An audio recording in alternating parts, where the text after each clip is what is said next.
Hello. അപ്പോൾ ഒരു കാര്യം പറയാൻ വിട്ടുപോയിട്ടോ. ഇന്നലെ കമൻറ്റിലൊക്കെ ചോദിച്ചതായിരുന്നു, ബ്ലഡ് ടെസ്റ്റ് ചെയ്തപ്പോൾ റിസൾട്ട് എന്താണെന്ന് ചോദിച്ചിരുന്നു. അത് പറയാൻ എനിക്ക് വിട്ടുപോയി. ഞാൻ ഇന്ന് അപ്ലോഡ് ചെയ്തത് ഇന്നലത്തെ വീഡിയോ ആയിരുന്നു കേട്ടോ. പ്രശ്നങ്ങൾ കാരണം ഇന്നാണ് എനിക്ക് ചെയ്യാൻ പറ്റിയത്. അപ്പം എന്താ റിസൾട്ടൊക്കെ കിട്ടിയിട്ടുണ്ട്. പേടിച്ച പോലെ ഒന്നുമില്ല കേട്ടോ. അത് ഡോക്ടർ പറഞ്ഞ പോലെ തന്നെ ആ ഗുളിക കഴിച്ചതിൻ്റെ പ്രശ്നം തന്നെയാണ്. അതിൻ്റെ ക്ഷീണമാണ് എനിക്ക്. ഷുഗറൊന്നും ഇല്ല. അതുണ്ടോ, കാണുന്നുണ്ടോയെന്ന് അറിയില്ല. ഉണ്ടോ, ഷുഗർ ഇല്ല കേട്ടോ. 81 ഉണ്ട്. 70 to 110 നമുക്ക് നോർമൽ റേഞ്ച്. 81 ഉണ്ട്. എന്നാലും ശ്രദ്ധിക്കണം എന്ന് പറഞ്ഞിട്ടുണ്ട്. കൊളസ്ട്രോള് ഏകദേശം ആയിട്ടുണ്ട്.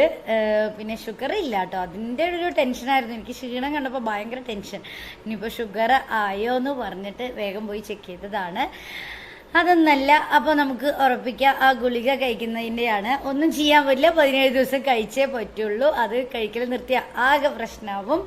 പിന്നെന്താ, അത്രയ്ക്കുള്ളൂ. എല്ലാവരും സുഖമായിരിക്കുന്നു എല്ലാവരും. അപ്പോൾ എല്ലാവർക്കും ഗുഡ് നൈറ്റ്. ഇക്ക മക്കൾ എല്ലാവരും അപ്പുറത്താണ് കേട്ടോ. വേഗം ഞാൻ റിസൾട്ടിൻ്റെ കാര്യം പെട്ടെന്നാണ് എനിക്ക് ഓർമ്മ വന്നത്. അപ്പോൾ വേഗം നിങ്ങളെ അറിയിക്കാമെന്ന് പറഞ്ഞ് ഷോട്ട് എടുത്തതാണ്. അപ്പോൾ ചേട്ടാ, വീഡിയോ ഒക്കെ കണ്ടിരിക്കട്ടോ. ഞാൻ പോട്ടെ, എനിക്ക് അടുത്ത പണിയുണ്ട്. ചേട്ടാ.